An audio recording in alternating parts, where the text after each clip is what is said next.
মহান মুক্তিযুদ্ধে যারা নিজেদের প্রাণ দিয়ে স্বাধীনতা এনেছেন, ভোর ৬টার দিকে তাদের প্রতি শ্রদ্ধা জানান রাষ্ট্রপতি আব্দুল হামিদ।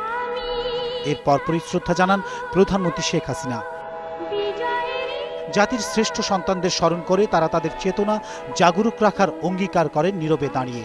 বিউগলে বাজে করুণ সুর।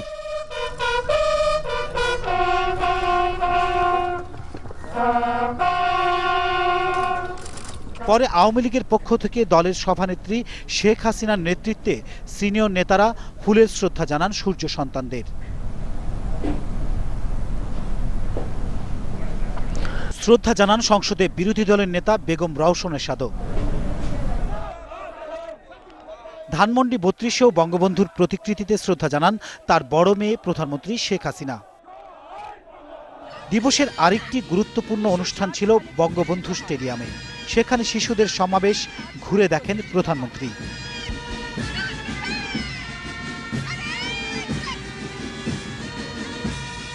সালাম গ্রহণ করেন কুচকাওয়াজের। অনুষ্ঠানে প্রধানমন্ত্রী বলেন, বিএনপি জামায়াত জোট শিশুদের আগুনে পুড়িয়ে হত্যা করছে, পরীক্ষা বানচালের চেষ্টা চালাচ্ছে। বিএনপি জামায়াত জোট একদিকে আগুন দিয়ে মানুষ পুড়িয়ে মারছে, শিশুদেরও রেহাই দিচ্ছে না। অপরদিকে যখন এসএসসি পরীক্ষা, তখনই তারা হরতাল দিয়ে পরীক্ষায় বাধা দেওয়ার চেষ্টা করছে, আর শিশুরা স্কুলে যেতে পারছে না, সেই বাধা দিচ্ছে।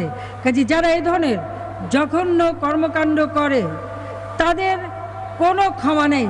আমাদের শিশুদের ভবিষ্যৎ নিয়ে যারা খেলবে, নিশ্চয়ই জাতি ঘৃণা ভরে তাদেরকে প্রত্যাখ্যান করবে।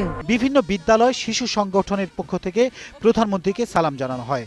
এছাড়া নানা ধরনের শারীরিক কসরত দেখে মুগ্ধ হন প্রধানমন্ত্রী সহ কুচকাওয়াজ দেখতে আসা অসংখ্য মানুষ। Sajed Rommel, ২১ television, Dhaka.